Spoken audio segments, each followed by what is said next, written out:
decrement cx and jump not zero conditional jump. ठीक है, so इसमें क्या होता है, your system checks whether the content of cx is zero. If it is zero, the loop halts. If it is not zero, the loop will continue.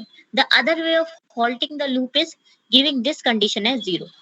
ठीक है, if it's not zero, if a certain condition is not zero, then your loop will continue to loop. Otherwise, if this condition comes out to be zero as well, the loop will halt. So either this or this has to be false to halt the loop. Okay? So earlier our loop was only checking the content of cx. Oh, earlier we were thinking that our content is only checking the loop cx, but it's also checking the j not zero. Okay? So j not zero, the content of the cx should not be zero. It will keep on decrementing, and that by the time it comes out to be zero, the loop will halt. Okay? So it's a combination of two instructions. If cx is not equal to zero, it will jumps to the address indicated, or it will keep on looping that particular set of statements. If cx becomes zero, the loop comes to an halt. Similarly, we have conditional loops, and we learned about two conditional loops there: loop if equal, loop if not equal. Now, along with the loop, we have a condition also, and for our loop to work, to continuously work, that particular condition should hold true as well. The cx value should not be equal to zero, and that condition should hold true. A condition should exist. Okay, then only our loop will continue to work.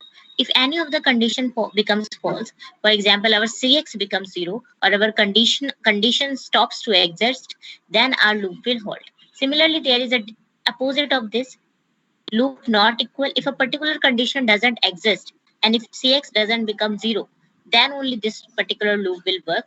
Otherwise, if this condition start to existing and cx is still not equal to zero, then the loop will halt. Or the cx becomes zero and this condition is still not existing, then also the loop will halt. So there were conditional loops and unconditional loop. Unconditional loop may you only had the content of cx to check, but in conditional loop you also have a statements to check whether it is existing or not existing. Any doubts? ये जो वो है कि क्या कहते हैं, ये जो कंडीशन है, कंडीशन ट्रू होनी चाहिए या फिर मैम दोनों होनी चाहिए, cx is not equal to zero? दोनों. अच्छा, मतलब एंड काइंड ऑफ थिंग. हाँ. अच्छा, ओके. अगर एक भी इनमें से फॉल्स हो जाती है तो लूप हॉल्ट हो जाएगा. ओके. ठीक है. Okay. Now come to the procedures you know very well. A set of particular statements that performing some specific task. For example, addition of two numbers, or in a calculator you have you can have four kinds of modules: for addition, for subtraction, for division, for multiplication.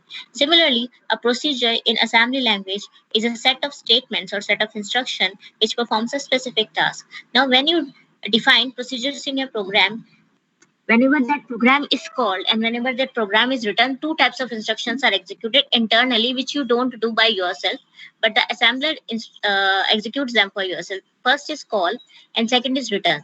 Now, if you compare our procedures call with the jump statement, then jump was leaving. Jump क्या कर रही थी? It would skip all the statements before it. जहां से वो jump करती थी उससे पहले की जितनी स्टेटमेंट्स होती थी वो स्किप कर देती थी.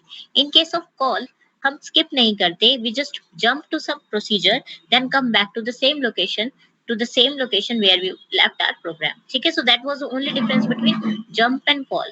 So in case question में आता है कि what is the difference between jump and cal, you have to show कि किस तरीके से डिफरेंस होता है. एक तो थियरी में देना, एंड इन व्हेन टेक्निकली जब वो आज करेंगे तो you will have to show कि जो हमारी कॉल होती है वो रिटर्न एड्रेस को सेव कर लेती है स्टैक में. रिटर्न एड्रेस क्या होता है? हमारा IP and CS.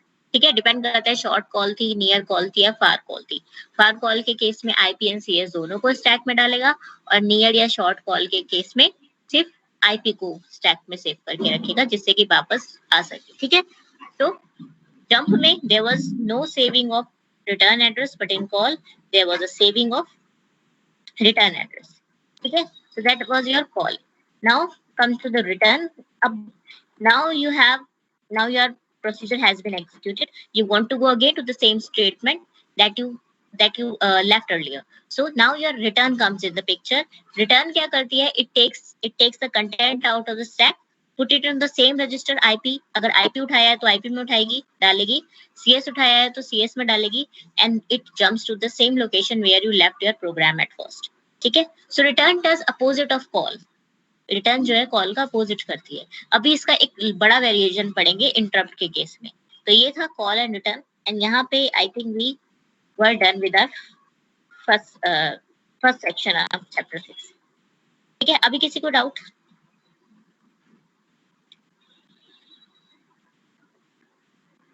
Okay, doubt नहीं है तो let's move to the 6B। Again it's a very, मुझे बहुत इजी सा लगता है 6th चैप्टर, और आपको भी इजी लगेगा because it's one of the easiest chapter and one of the most boring chapters.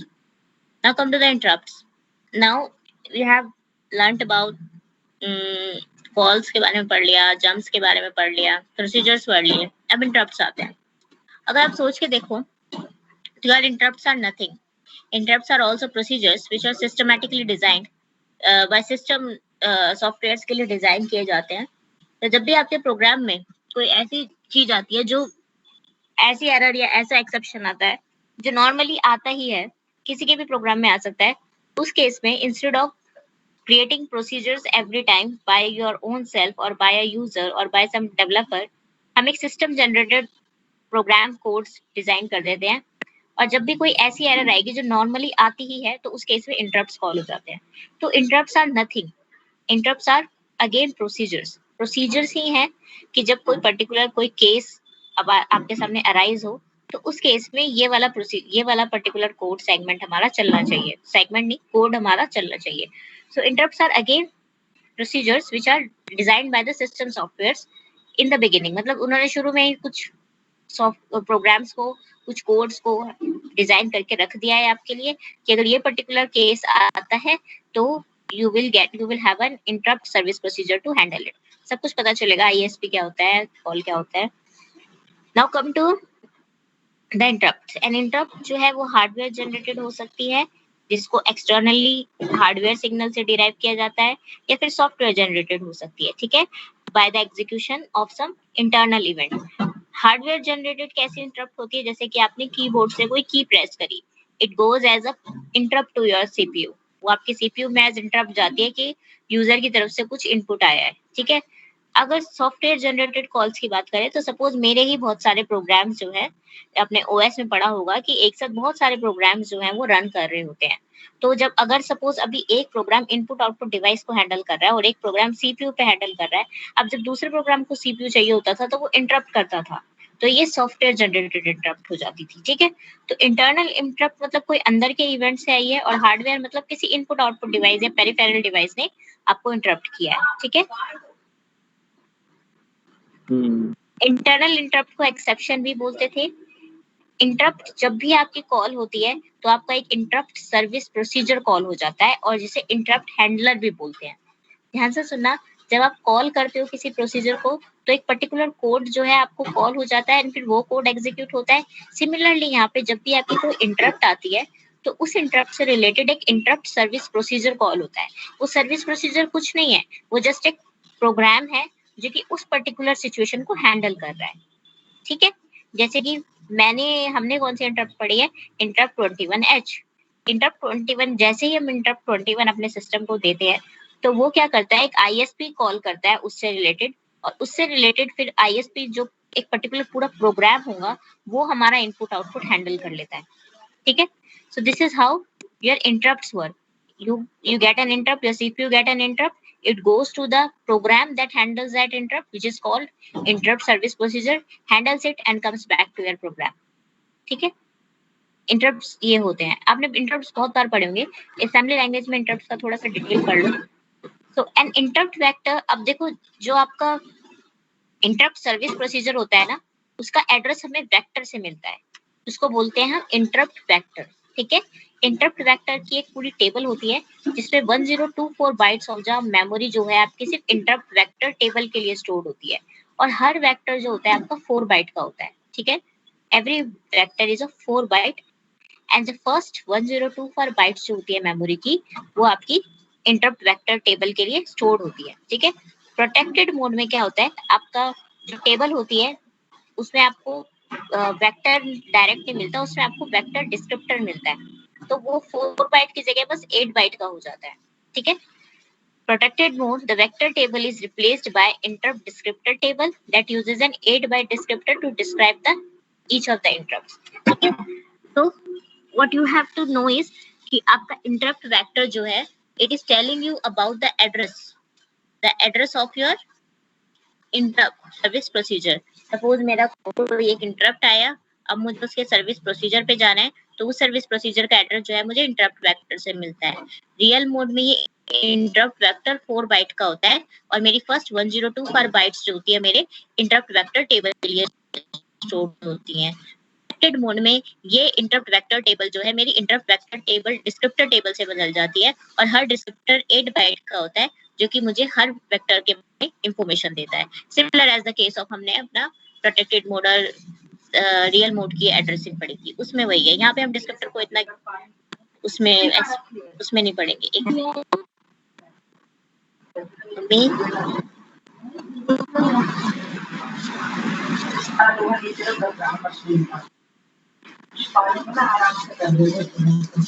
Each vector contains a value IP and CS that forms the address. Obviously, we want to move to some segment of the memory जहाँ पे हमें हमारा interrupt service procedure मिलेगा। So the vector contains, vector में क्या ही होगा, vector में एक IP होगा and CS होगा जिससे हमें हमारा इंटरप्ट सर्विस प्रोसीजर का एड्रेस मिल जाएगा। The first 2 bytes में IP होता है and the last 2 bytes में हमारा CS होता है, ठीक है। अगर इंटेल के अंदर जो आपकी फर्स्ट 32 इंटरप्ट वेक्टर्स होती हैं वो रिजर्व्ड होती हैं। These particular interrupts you cannot use for your own, that you cannot call them for your own program। जैसे कि आपकी जो interrupt 21H है ना, वो first 32 में से नहीं लाया करती होगी, वो 32 से 255 के बीच में लाया करती होगी। तो जो first 32 है ना, वो जो है वो प्रेजेंट और फ्यूचर माइक्रो प्रोसेसर प्रोडक्ट के लिए रिजर्व रखता है। जो बाकी रिमेनिंग है, we can use them in our program and we have used them in our program also. Now come to the interrupt instruction. Microprocessor में there are 3 types of interrupt instruction है। एक है आपकी INT, INTO and INT3। बड़ा important section है because INTO and INT3 are continuously been asked in your question papers. ये जो INTO है ये पूछा जा चुका है, INT3 पूछा जा चुका है, ठीक है। सो INT3 is a similar type of INT, the only difference is it's size. अभी पता चल जाएगा आपको। रियल मोड में each instruction fetches a vector from the vector table and then calls a procedure, ठीक है। ये बात गढ़ जानी चाहिए अब तक कि जब भी आपका इंटरप्ट कॉल होता है तो सबसे पहले वो वेक्टर टेबल आता है कि कौन सा वेक्टर उठाना है, उस वेक्टर से वो एड्रेस उठाता है और उस एड्रेस पे जंप कर जाता है, ठीक है, ठीक है। प्रोटेक्टेड मोड में ईच इंस्ट्रक्शन जो है वो इंटरप्ट डिस्क्रिप्टर उठाता है, फिर डिस्क्रिप्टर स्पेसिफाई करता है कि कौन सा इंटरप्ट सर्विस प्रोसीजर था। The interrupt call is similar to the call instruction because it places the return address on the stack। जो इंटरप्ट कॉल है, इंटरप्ट कॉल होती है वो सेम होती है आपकी एज कुछ सेम होती है। अभी आप डिफरेंस भी देखोगे कि कहाँ अलग होती है, कुछ सेम होती है आपकी कॉल से, क्योंकि ये भी रिटर्न एड्रेस आपका स्टैक में सेव कर लेती है, ठीक है। Now I come to the INTs।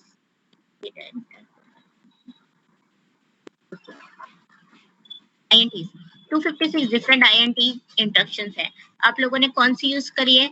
आप लोगों ने एक INT 21H यूज करी है और एक INT 04CH यूज करी है ना?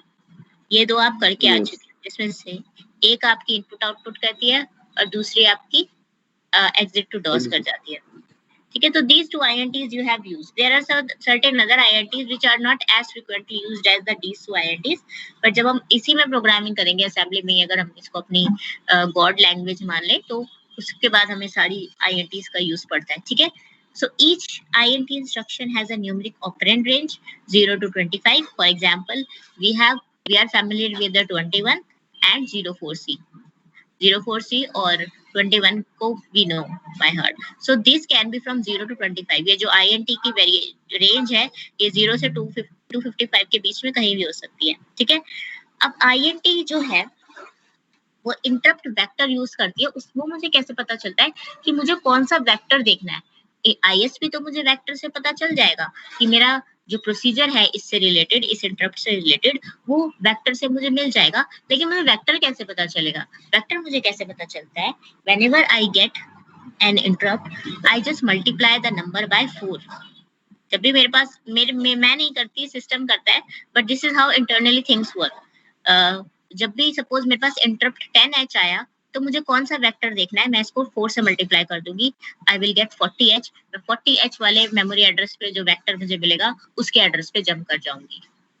ठीक है, कंफ्यूजिंग तो नहीं लगा ये? 2 चीजें हमें यहाँ निकालनी पड़ रही है.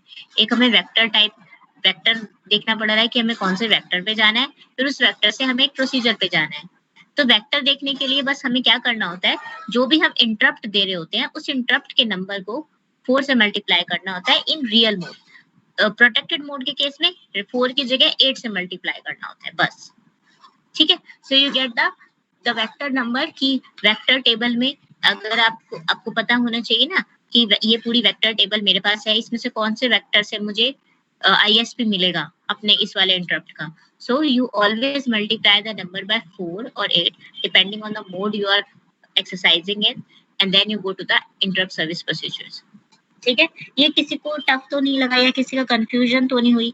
ये पूरी कहानी यही बता रहा है, मैं पूरा पढ़ दूंगी, पूरा पढ़ के देख लो चाहे.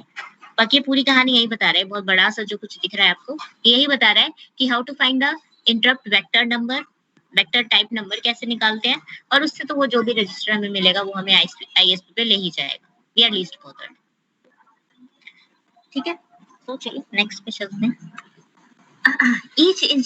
हर INT इंस्ट्रक्शन जो होती है वो 2 बाइट्स की होती है. द फर्स्ट बाइट आपका ऑप कोड होता है और द सेकंड बाइट आपका वेक्टर टाइप नंबर होता है. ठीक है, the only exception is which is many times have been asked in vivas also, and in sometimes have asked in question papers also, that which is the only instruction, INT instruction या INT interrupt which is of 1 byte, which is INT3.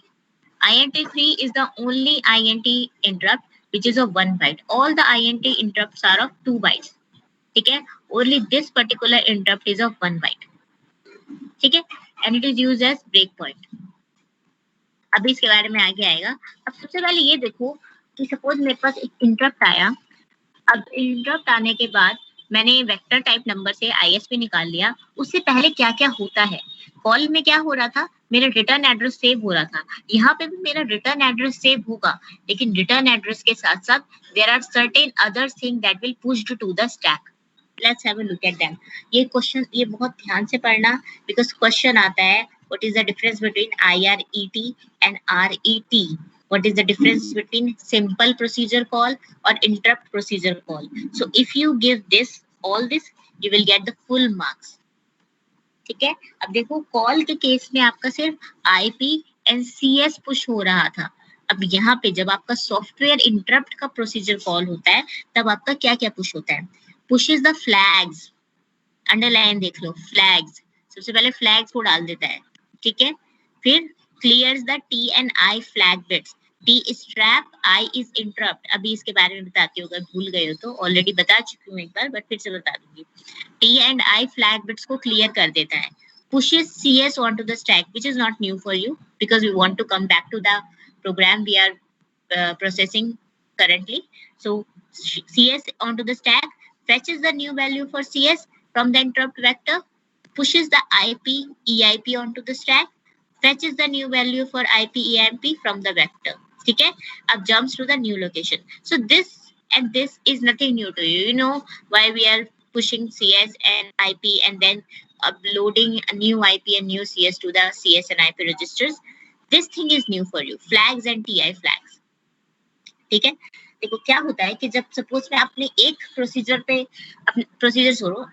मैं जब अपने एक programme पे काम कर रही हूँ तो मेरा इंटरप्ट जो है जरूरी नहीं है मेरे ही प्रोग्राम से आए, वो किसी भी प्रोग्राम से आ सकता है, किसी बिल्कुल डिफरेंट प्रोग्राम से इंटरप्ट मेरे को आ सकती है. कॉल के केस में जो मेरा प्रोग्राम, कॉल के केस में जब मैं प्रोसीजर कोई कॉल कर रही थी तो it was a part of my program, मेरे प्रोग्राम का पार्ट था. लेकिन जब मेरे को इंटरप्ट आती है तो that may not be part of my programme.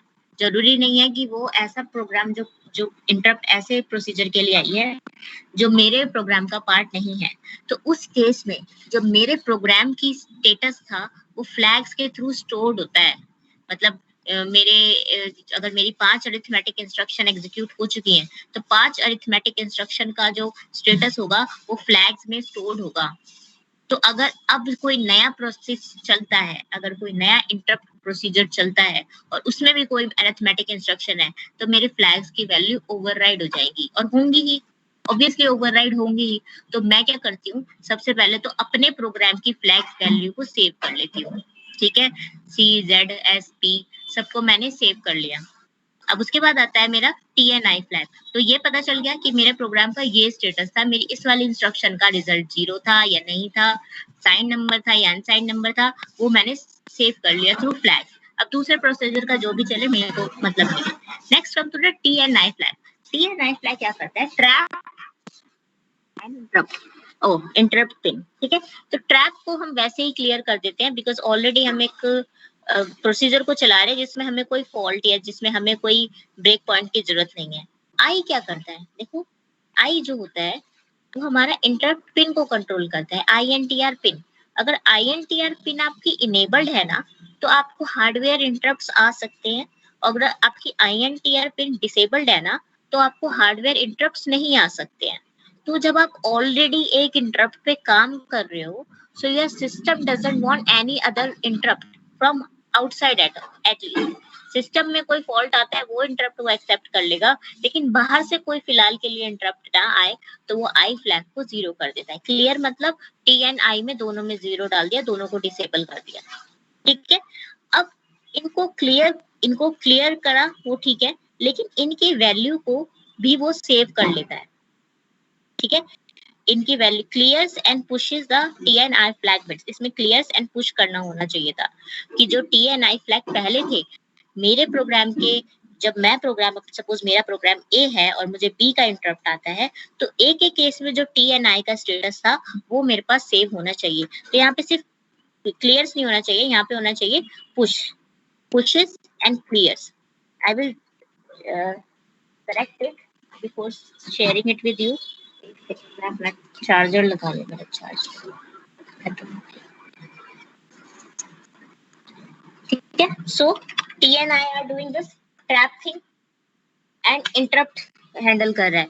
सो मेरे A प्रोग्राम में शायद मैं इंटरप्ट एक्सेप्ट कर रही हूँ, शायद मैं ट्रैप बिट भी ऑन किए हुए है, वो B को उससे मतलब नहीं है। B क्या करेगा, वो कंटेंट को स्टोर कर देगा और फिर सारी को फ्लैग बिट्स को क्लियर कर देगा। ठीक है, तो ये हो गया मेरा कि जब मेरा इंटरप्ट कॉल होता है तो मेरा क्या क्या फंक्शन परफॉर्म होता है। CS एंड IP आपको बताने की जरूरत नहीं है, यू नो वेरी वेल कि you have to come back to that address, so you should know the return address. These were the main things, flags and TI flag. So if you are ever getting that, if ever being asked in your exam that what is the difference between when we call a procedure or when we call an interrupt service procedure, so you have to give this difference. Okay. अब ये सब वही बात बताएगा जो मैं आपको already बता चुकी हूँ। The interrupt instruction performs as per call except that it only pushes CS and IP, but it also pushes the flags on to the stack. जो इंटरप्ट इंस्ट्रक्शन होती है वो परफॉर्म करती है operation of a push F followed by a call instruction. Notice that when the int instruction execute, it clears the interrupt flag which control the external hardware। मैं सब कुछ बता चुकी हूँ इसलिए आपको तेज तेज पढ़ रही हूँ, अगर आप खुद भी पढ़ के देखोगे तो this I have already told you। When I is equals to 0, the microprocessor disables the INTR pin. When I is equals to 1, the microprocessor enables the INTR pin. INTR pin is handling the hardware interrupts. So when INTR pin is disabled, no hardware can generate any interrupt. And when it is enabled, the hardware can generate interrupt. ठीक है? Now come to the IRET or IRET. Now you have learned about RET. Return के बारे में पढ़ चुके हो आप। Return पता है आपको क्या होता है, उसमें से CS and IP का कंटेंट वापस से फैच करके स्टैक में से वो CS and IP में डाल देता है। ठीक है, अब हमने यहाँ पे खाली CS and IP तो पुश नहीं किया था, अब हमने तो फ्लैग्स भी पुश किए थे, अपने TNI को क्लियर भी किया था, तो वो सब चीज भी रिवर्स होनी चाहिए। बस इतना ही डिफरेंस है RET में और IRET में कि apart from fetching the new value the previous values of IP and CS, it also fetches the values of flag bits and TNI bits. ठीक है, TNI भी आपकी फ्लैग बिट्स की होती है, बट जो आपकी कॉल थी, इंटरप्ट कॉल थी, उसमें वो सिर्फ उनको पुश नहीं कर रहा था, उनको क्लियर भी कर रहा था। ठीक है, okay, so line by line पढ़ते हैं. Pop stack data into IP, you know very well why. Pop stack data back into CS, you also know. Pop stack data back into the flag register. भाई जो भी हमने flag save किए थे मेरे programme के वो वापस से आ जाए, बिकॉज मेरा प्रोग्राम का स्टेटस मुझे वहीं चाहिए जहाँ पे वो एग्जीक्यूट हो रहा होता. ठीक है. IRET instruction accomplishes the same pop-up followed by a RET instruction. ठीक है. अगर आप देखोगे, अगर आप चेक करोगे पुशअप और कॉल, तो आपकी कॉल है वो सिंपल कॉल है, बट आपकी जो इंटरप्ट कॉल है which is it is a combination of call and pushup. Similarly आपकी RET जो है वो सिंपल RET है, और जो आपकी IRET है which is a combination of RET and popup. ठीक है. कंफ्यूज मत होना यहाँ पे, अगर कुछ कंफ्यूजन लगे तो लेट मी नो. एक second.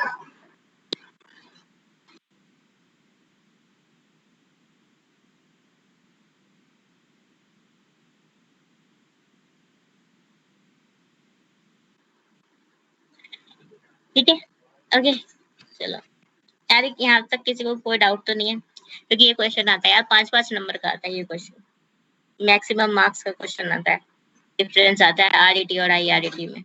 A call call of a simple procedure या फिर call of a inter procedure. ठीक है. सो आई होप नो कोई कॉल नहीं है. I will be sharing this slide also. Now come to the INT instruction. INT और आप trap आपने पढ़ी होगी. ट्रैप में क्या होता है, हर इंस्ट्रक्शन के बाद में वो ब्रेक पॉइंट लगा देता है. इंटरप्ट 3 में, interrupt 3 is a kind of trap also, but यहाँ पे आप डिसाइड कर सकते हो कि आप कितनी स्टेटमेंट्स के बाद ब्रेक पॉइंट लगाना है. ठीक है.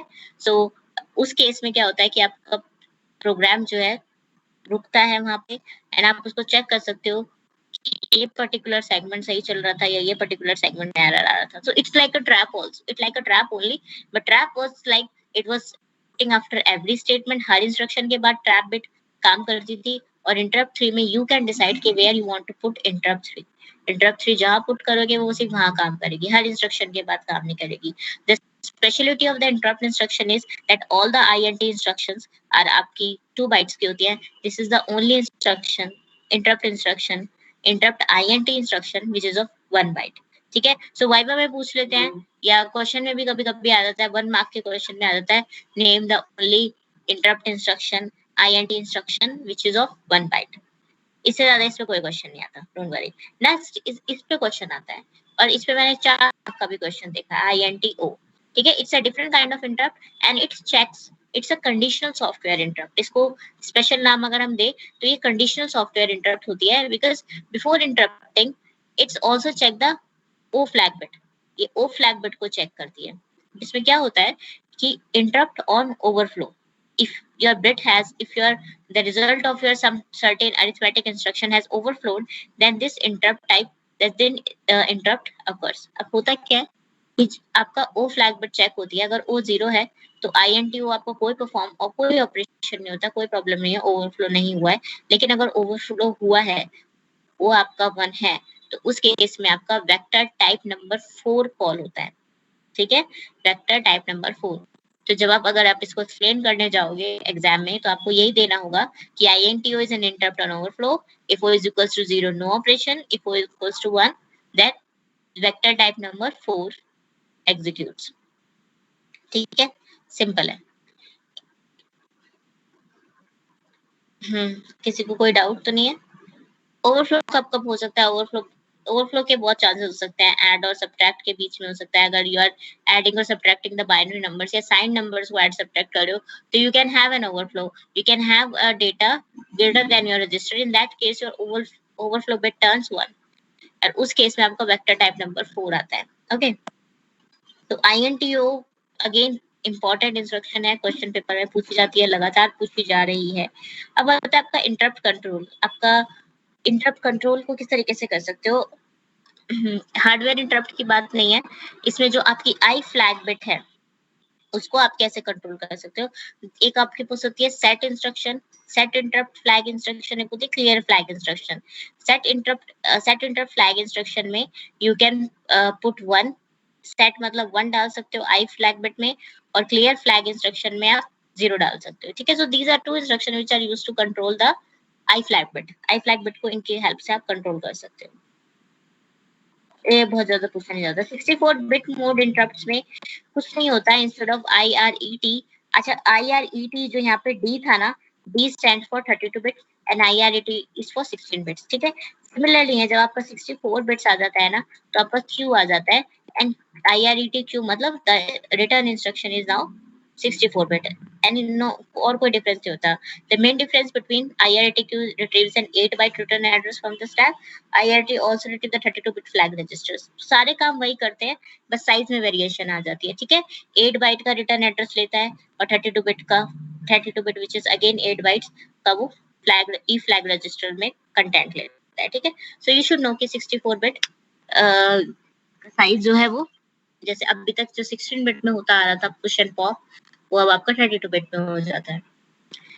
नेक्स्ट आती है आपकी जर्नल सी इंस्ट्रक्शन, जिसमें एक इंस्ट्रक्शन है वो बहुत इंपॉर्टेंट है, बाकी इंस्ट्रक्शन पूछ भी जाती है, नहीं भी पूछी जाती है। यार ये बी डैश का मतलब है bar. I just couldn't find the way to put a bar on busy, I will for sure, but for the time being I could not. So now come to the wait instruction. Wait पूछी जाती है, bound and leave पूछी जाती है, हाँ पता चल जाएगा। अभी देखो, सबसे पहले आ जाओ, अभी देखो जर्नल इंस्ट्रक्शन के बारे में बता रहा है। Let's come to the wait first. तो वेट इंस्ट्रक्शन क्या करती है, वो बिजी पिन को, अगर 80286 और 80386 की बात कर रहे हैं तो उसमें बिजी पिन होती है एक बिजी बार, और अगर 8086 और 8088 की बात कर रहे हैं तो एक टेस्ट पिन होती है, ठीक है। तो वेट इंस्ट्रक्शन इन दोनों पिन्स को मॉनिटर करती है। तो जब भी वेट इंस्ट्रक्शन एग्जीक्यूट होती है और वो चेक करता है कि अगर बिजी पिन 1 है तो कुछ नहीं होगा, ठीक है। Nothing happens, busy pin 1, busy bar है यानी 1 क्या हो जाएगा 0, तो it's not busy, your microprocessor is not busy, तो कुछ नहीं होगा। लेकिन अगर आपका बिजी पिन में 0 है, दैट मीन्स बिजी बार है, तो आपकी जो वैल्यू होगी वो यहाँ पे 1 होगी, तो that means your microprocessor is busy.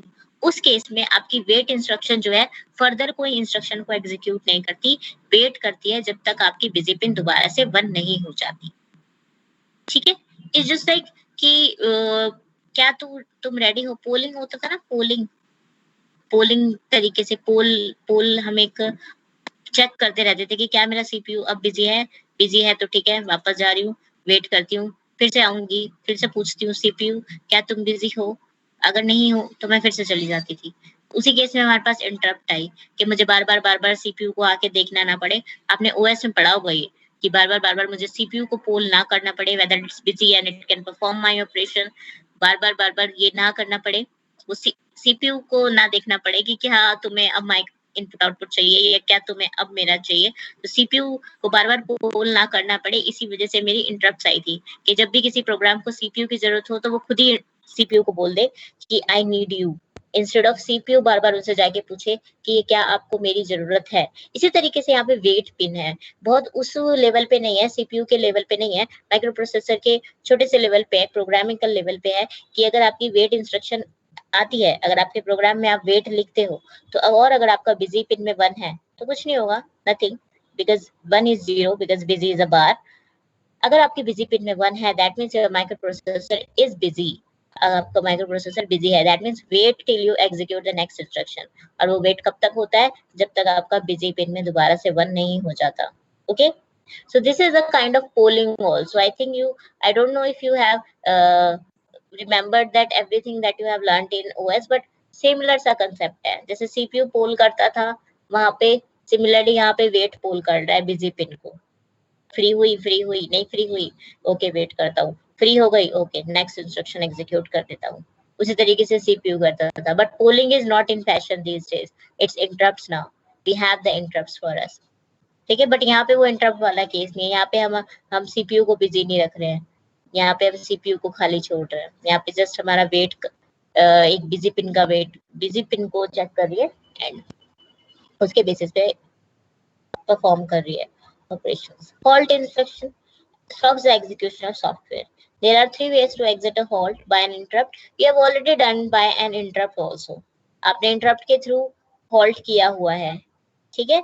Interrupt के थ्रू हॉल्ट किया ना, इंटरप्ट 21 इंटरप्ट AH में डाल दो 4CH और इंटरप्ट 21H हुआ, हाँ, there was an interrupt halt. Hardware reset के थ्रू हॉल्ट कर सकते हो, डीएमए ऑपरेशन के through. In chapter 13 you will study about DMA operation, but I am considering that you already know what is direct memory access thing is, because हम इतने level पे second year और first year के curriculum में हमें DMA operation अब तक बता देते हैं, याद नहीं है वो, I don't know, but DMA operation शायद आप लोगों ने पढ़ा हुआ है, मैं श्योरिटी से कह रही हूँ आप लोगों ने पढ़ा हुआ है, याद नहीं है या नहीं है, दैट्स अ डिफरेंट थिंग। सो वही डीएमए ऑपरेशन हम उतना एक्सप्लेन करके तो नहीं पढ़ेंगे, बट असेंबली माइक्रो प्रोसेसर के टर्म्स में पढ़ेंगे, ठीक है, याद होगा, इतना अच्छा सा कंसेप्ट था ये, तो इसको तो दवाई की तरह पिलाते हैं डीएमए ऑपरेशन, क्योंकि बहुत इंपॉर्टेंट कंसेप्ट भी होता है ये आपका। Next is no operation. No operation एक सिंपल सी स्टेटमेंट होती है जिसका कोई ऑपरेंड नहीं होता। नो ऑपरेशन आया तो जो हमारा माइक्रो प्रोसेसर होता है वो जिस फ्लो में चल रहा होता है उस फ्लो से थोड़ा स्लो हो जाता है, दैट्स इट। नो ऑपरेशन क्या कहा करते हो, जब आपको पता है कि यहाँ पे कोई पर्टिकुलर स्टेटमेंट आनी है, अगर आपको आप जानते हो कि आप एक प्रोग्राम लिख रहे हो और आपको लगता है कि इस प्रोग्राम में इस पर्टिकुलर जगह पे एक स्टेटमेंट आनी चाहिए, बट अभी यू डोंट नो कि क्या लिखना चाहिए, so you can put no operation there. आप उसकी जगह वो खाली छोड़ सकते हो नो ऑपरेशन डाल के, जब फ्यूचर में जब आपको पता चले कि हाँ अब ये इंस्ट्रक्शन यहाँ आनी चाहिए, नो ऑपरेशन को हटा के वो इंस्ट्रक्शन वहाँ पे डाल सकते हो, ठीक है। सो नो ऑपरेशन ऐसा वेग सी है, but it makes your CPU micro processor slow. वो जब भी माइक्रो प्रोसेसर नो ऑपरेशन आता है तो it takes short time to execute. Next आता है आपका लॉक प्रीफिक्स। अब देखो जैसे आपको लॉक प्रीफिक्स क्या होता है, आपके कोई एक इंस्ट्रक्शन है, आप चाहते हो कि जब मैं ये इंस्ट्रक्शन एग्जीक्यूट कर रहा हूँ तो मेरे पास किसी और इंस्ट्रक्शन का कोई और एक्सटर्नल बस का इंटरफेयर नहीं होना चाहिए, या किसी और प्रोग्राम का इंटरफेयर नहीं होना चाहिए, तो उस केस में आप लॉक कर देते हो अपने इंस्ट्रक्शन को। जब तक वो इंस्ट्रक्शन लॉक रहेगी, लॉक लगा देते हो आप, जस्ट उस इंस्ट्रक्शन के आगे लॉक प्रीफिक्स यूज करते हो, और जब तक वो इंस्ट्रक्शन एग्जीक्यूट होगी तब तक कोई एक्सटर्नल बस जो है आपके प्रोग्राम को या आपके इंस्ट्रक्शन को इंटरप्ट नहीं कर पाएगी, ठीक है। नेक्स्ट आता है आपका एस्केप। एस्केप इंस्ट्रक्शन जो है वो आपकी मल्टी प्रोसेसर्स के केस में यूज होती है। मल्टी प्रोसेसर्स के केस में क्या होता है, जैसे अगर आपने एक से ज्यादा बाहर चला था, एक से ज्यादा माइक्रो प्रोसेसर चल रहे हैं, अगर आपके एक मेन माइक्रो प्रोसेसर चल रहा है और इससे को प्रोसेसर चल रहे हैं, तो सपोज आपको पर्टिकुलर कोई इंस्ट्रक्शन किसी को प्रोसेसर के थ्रू रन करवानी है, तो आप उसका इंस्ट्रक्शन, आप जब भी एस्केप को एग्जीक्यूट करते हो तो आप एक पर्टिकुलर एड्रेस अपने उस एस्केप को प्रोसेसर को सेंड कर देते हो, और वो इंस्ट्रक्शन फिर वो को प्रोसेसर आपका एग्जीक्यूट करता है, ठीक है।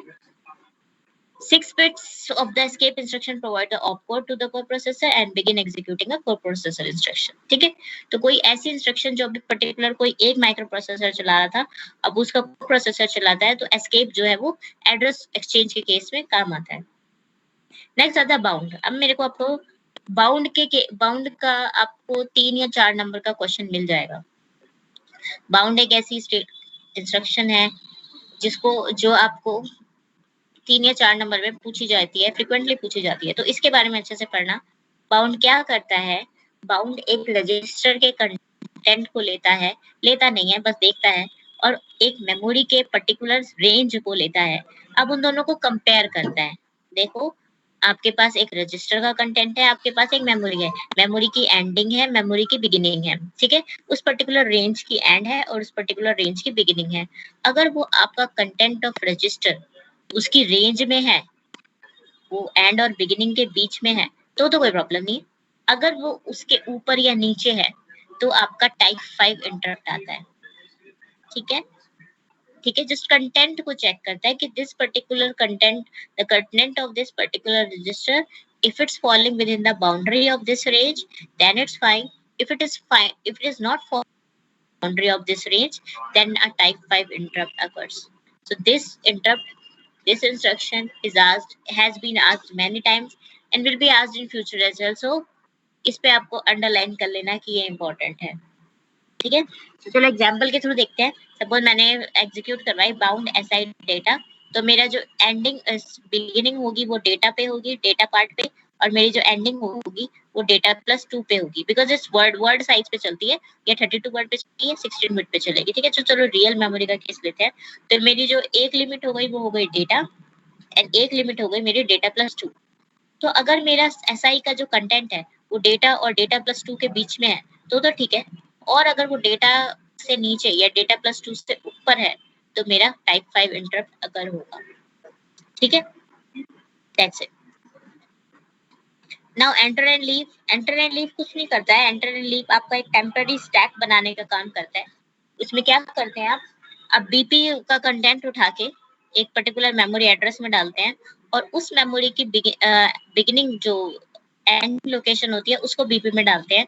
अब नाउ आपका जो नीचे का जो एरिया होता है वो एक स्टैक की तरह आपके लिए अवेलेबल हो जाता है एंड आप BP पॉइंटर से, बेस पॉइंटर के हेल्प से उस स्टैक को, उस एरिया को हैंडल करते हो। ठीक है, तो एंटर क्या करता है, वो स्टैक फ्रेम बनाता है, टेम्पररी स्टैक फ्रेम बनाता है, और लीव जो है वापस से सारा काम रिवर्स कर देता है। वो SP और BP में जो उनकी पहली वैल्यूज थी वो वापस डाल देता है। ठीक है, सो आप BP, तो आपका एंटर क्या करता है, BP के कंटेंट को मेमोरी के किसी एड्रेस में स्टोर करके BP में आपका एक मेमोरी का एक एंडिंग एड्रेस डाल देता है। जिस भी पर्टिकुलर एड्रेस पे आपको स्टैक बनाना है उसका एंडिंग एड्रेस डाल देता है। SP में आपका बेस एड्रेस डाल देता है और उसके बाद आपका एक पर्टिकुलर स्टैक, आपको टेम्पररी स्टैक अवेलेबल हो जाता है। ये वाला जो स्टैक है जनरली वेरिएबल एक्सचेंजेस के लिए यूज होता है, when we are exchanging variables with some other program और सम अदर माइक्रो प्रोसेसर्स। तो उस केस में आपका एंटर एंड लीव काम करता है, और लीव जो होता है वो रिवर्स कर देता है by reloading both SP and BP with their prior values. ये इतनी इंपॉर्टेंट नहीं है, इंपॉर्टेंट सबसे ज्यादा बाउंड है एंड आपकी वेट है। इनके बारे में अच्छे से पढ़ लेना। This is the end of chapter 6। Now I am open for doubts. Ask any doubt और आई लीव द क्लास।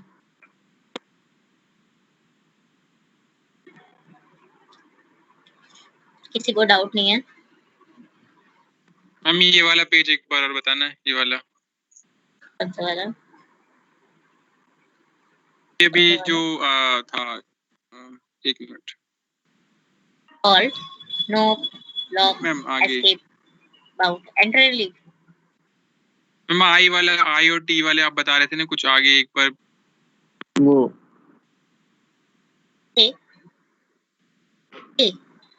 जिसमें वो था शायद, क्या कहते हैं वो पॉइंट्स थे मैम, पॉइंट्स जिसमें बहुत सारे पॉइंट्स ये एक्स्ट्रा। हाँ मैम ये इस वाला था मैम। Yes ma'am. ये अच्छा देखो, नहीं मैम ये नहीं था, ये नहीं था, फिर क्या था? ये था मैम। ये तो था। यस मैम, ये था सॉफ्टवेयर इंटरप्ट। अच्छा, okay okay.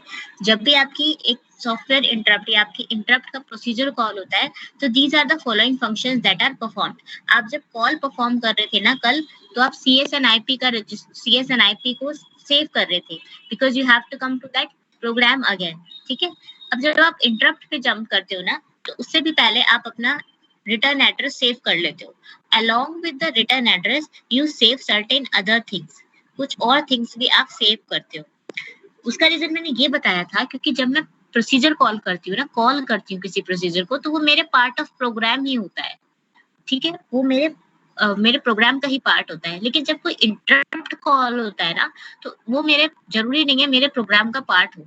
In fact most of the cases वो मेरे प्रोग्राम का पार्ट नहीं होएगा, तभी वो इंटरप्ट की तरह कॉल हो रहा है। ठीक है, तो उस केस में जो मेरे अभी प्रोग्राम का स्टेटस है which is stored as flags, वो सेव होना चाहिए, वरना मैंने तो अभी तक जितना प्रोग्राम एग्जीक्यूट करा था वो बेकार हो जाएगा, है ना। तो अभी मेरी सपोज मेरा प्रोग्राम में 10 या 2 अरिथमेटिक इंस्ट्रक्शन भी अगर अभी तक चली हैं तो उन 2 अरिथमेटिक इंस्ट्रक्शन का रिजल्ट जो है वो फ्लैग्स में स्टोर होगा। ठीक है, 0 तो नहीं था, साइन नंबर तो नहीं था, वो सब मुझे फ्लैग से पता चलेगा उनका स्टेटस।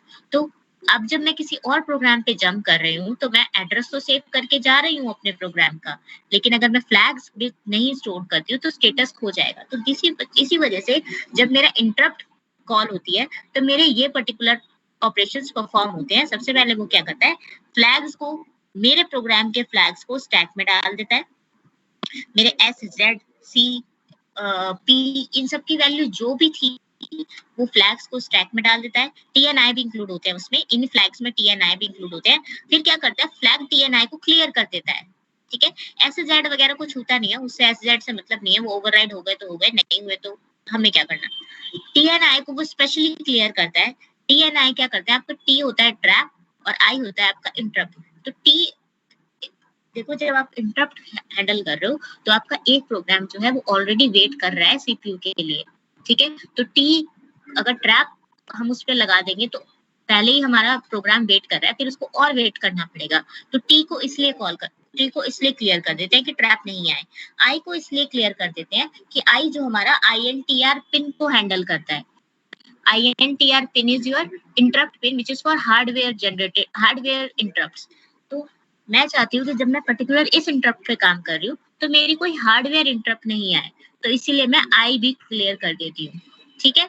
अब मैं क्या करती हूँ, ये दो चीज क्लियर हो गई। अब ये चीज तो वही है सेम, CS को स्टैक में डाला, नए CS की वैल्यू को इंटरप्ट वेक्टर से उठाया और CS में डाला, IP या EIP को भी स्टैक में डाला और नई वैल्यू को वेक्टर से उठा के IP में डाला और जंप कर गई उस वाले प्रोग्राम पे, उस वाले सर्विस प्रोसीजर पे जिस पे मेरा इंटरप्ट हैंडलर है, ठीक है।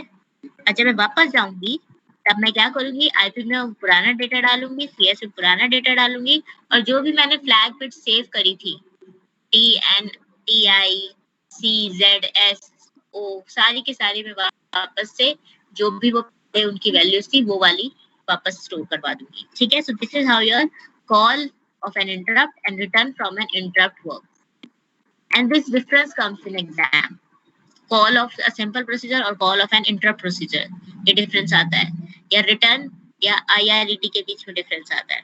तो अब बताओ कोई डाउट है या क्लियर हुआ जो तुम्हें डाउट था?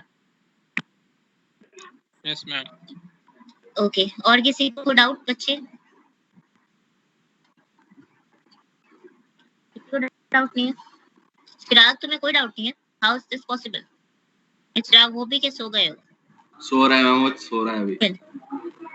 पबजी खेलोगे रात में? अब बंद होने वाला है पबजी। हाँ मैम, पूरी रात खेला है। रो के आंसू आ रहे होंगे। हाँ मुझे पता है, मेरे को लग रहा है दर्द हो रहा है, आंसू आ रहे होंगे और खेल रहे होंगे।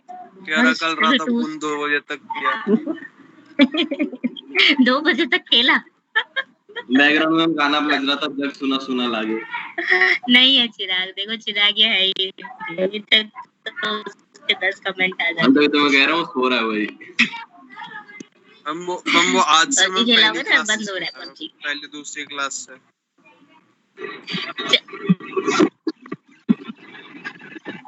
ओके तो और किसी का कोई डाउट नहीं है? कोई सफाई देना चाहता है कि उसने अभी सबमिट किया? इनको तो क्लास से मतलब भी आउटपुट तो नहीं देना था ना उसमें? नहीं मैं प्रोग्राम से ही पता लगा लूंगी तुम लोगों ने ठीक किया है कि नहीं, और मैं रन कर लूंगी अगर मुझे बहुत ज्यादा डाउट। हाँ नमनप्रीत, you have not submitted your assignment. What is the reason? This is the first time happening with you. पहला तो दिया था यार, पहले तो सारे तुमने टाइम पे दिया, इस वाले में क्या हो गया? Even today एक प्रोग्राम अगर कोई वैलिड रीजन है तो हमारे चिराग आ गया क्या? नहीं हुआ, मैं तो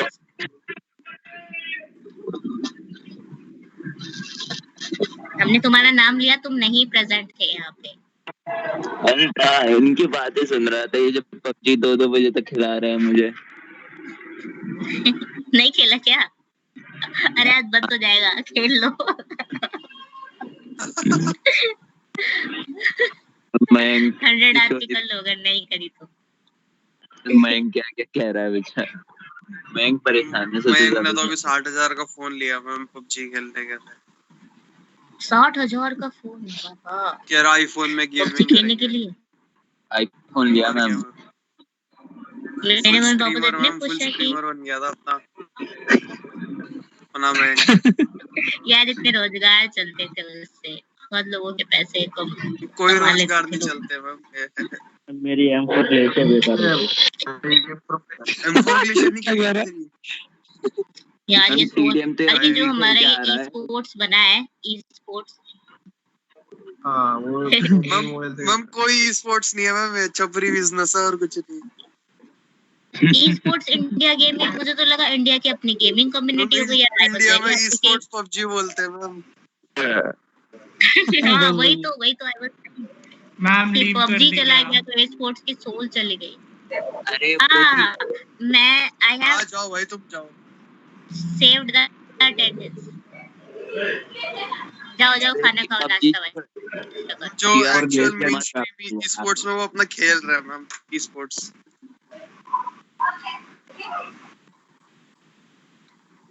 अरे क्या अननोटिस्ड है भाई, इवेंट वाले थोड़ी अननोटिस कर लेंगे तेरे को, वहां तो खेलेगा ना तू।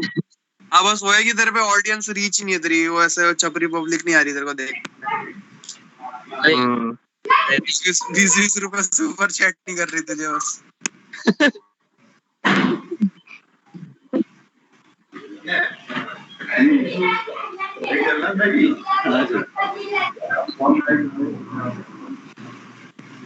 ना डाउट्स नहीं है या किसी को? Harsh Harsh why have you not submitted your assignment yet? एक उसमें है Do मैम, you वो want- जो दूसरा वाला था मैम वो वाला मैं अभी ये नहीं हर्ष मैम मेरी की बात नहीं, कर हर्ष रहे हो आप? कुमार नहीं नहीं अच्छा। कुमार मैंने तो कल कुमार। किया था। और नमनप्रीत तुमने? मैं फिर लीव कर गया। अरे यार बोल के तो जाओ। मैम हमारे उसमें मैम एक नहीं है वो मैम, वो पूरा नहीं हो रहा था इसलिए। कोई बात नहीं कोई बात नहीं, अगर आज टाइम मिले तो आज इतना सबमिट माइक कर काम देना। नहीं करता है इससे। हाँ देखो वैसे- दिस इज ओनली अरे this is only practice assignment, it's just to make you familiar with all the things. और डाउट है तो कोई डाउट बता दो, विवेक ठीक है? विवेक इसमें भाग असाइनमेंट से भागने की क्या? जरूरत नहीं है, मार्क्स थोड़ी है मैं कह रहा हूँ नमन का गेम में तो बहुत सही माइक चलता है, यहाँ नहीं चलता। यहाँ नहीं चलता। यहाँ पे सॉफ्टवेयर थोड़ा गेम उतना अच्छा नहीं है शायद, है ना नमन? चलेगा भाई वो तो। अरे बिना बोल बिना बोल। सीआर का फ्रेंडली मैच खेलेगा? क्या क्या? फ्रेंडली मैच खेलेगा? अरे अभिनव 7 हाँ दिन वाला खेलेगा रूम खेलेगा, उसका तो असाइनमेंट पूरा हो रहा 7 दिन वाला रूम का अरे रूम कार्ड यूज कर लो अपने सारे, आज और बना ही देता हूँ मैं। आज बताओ। अरे उसने कल मैंने क्या कहते हैं दो लोगों से एडवांस कस्टम बनवाया अरे वो भी बड़ा 7 दिन वाला। बस मैं खाना खा लेता हूँ, खाना खा के आता हूँ, रूम कार्ड यूज करते हैं सारे। जावा की लैब अरे अभी कह रहा क्लास नहीं है टूर्नामेंट तुम रख लोग की? दूंगा मैं, अभिनव क्या कह रहा टूर्नामेंट रख दूंगा। आज ही क्या टूर्नामेंट भाई, टीम कह रहा स्क्रीम्स रख चलो दूंगा। बाय बाय, मैं जा रही हूँ, तुम लोग अपना टूर्नामेंट करो। Bye bye bye. सही में बना रहा क्या अभी ना? अबे ना अल्लाह अकबर। अब अल्लाह वाले क्या कह रहा है? तेरी आवाज क्लियर। सीआर का पूछ रहा था मैं, क्लैश रॉयल का फ्रेंडली। अच्छा उसका रुक जा लेता हूँ। आ जा, अब वही चलेगा बेटे। पबजी बंद।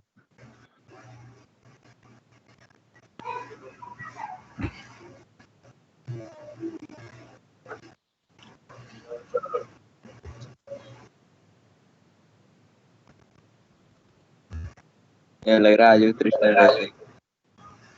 अरे कृष्णा कल सो गई थी।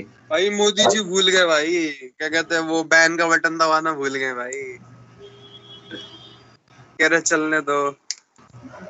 इसका दिखा रहे ट्विटर अकाउंट है तो क्या मैं देख रहा था। ट्विटर अकाउंट तो सबका हैक हो रहा है। किसका हैक हो गया ट्विटर अकाउंट? मोदी की। हाँ मोदी का है ट्विटर अकाउंट हैक हो गया? अभी नोटिफिकेशन आया था भाई। अबे लेकिन ये इसकी वजह से नहीं होगा, क्योंकि पिछले 1 महीने से सबका ही हो रहा है। जितने अमेरिका के वाइस प्रेसिडेंट था उनका भी हैक हो गया था। देखने दे भाई, मोदी जी अबे सुन तो ट्विटर पता है क्या है? हैक। क्रिप्टो करेंसी मांग रहा है। मोदी जी के उसमें मेम्स लिख रहे हैं भाई, जो जोश में आदमी बोल देता है करा थोड़ी है अभी, ऐसा थोड़ी होता है। हो गया भाई ये अब तो ऑफिशियल 24 घंटे के अंदर खत्म सब। मुझे लगा रात 12 बजे के बाद ऐसे बंद होगा। हाँ ऐसे मैसेज आएगा चल निकल ऐसे करके। अरे फोन अपने आप बोलेगा अब तो इंस्टॉल अनइंस्टॉल कर दे इसे। मैंने डिलीट करके दोबारा डाला था, अटक रहा था, सारा नेट बर्बाद। अरे कहाँ लिखा है पबजी वापस आ रहा है मोदी जी ने? कहीं नहीं लिखा। कौन बोल रहा है? क्रिप्टो करेंसी मांगी है, क्रिप्टो करेंसी। पबजी का कुछ नहीं बोला है। हाँ। सुन, हैक करके ट्विटर पे डाल दो अबे ऐसा PUBG क्या पासवर्ड लिखते हैं? बीजेपी 123 लिखते हैं क्या ये लोग? और नहीं। पता नहीं भाई क्या पासवर्ड डाल रहे हैं लोग।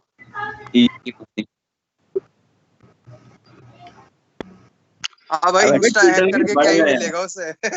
ये स्कैम बढ़ गए हैं। पिछले एक महीने में कितने 20-25 अकाउंट हैक कर दिए गए हैं। वो क्या कह रहे हो Modi ji? All fans page वो फॉलो कर रहे हैं। हो गई भाई, पढ़ाई हो गई, चले गई मैं अब। बस 15 मिनट ऐसी है, अब क्या करे, सरकारी ये काम है। हाँ पढ़ना क्या, पढ़ रहे हैं ना खुद से अब। क्लास कब है? 10-15 तो हो भी गए। 11-15 यार सारे महंगे 10-15 यार 10-16 और अब तक मैसेज नहीं आया।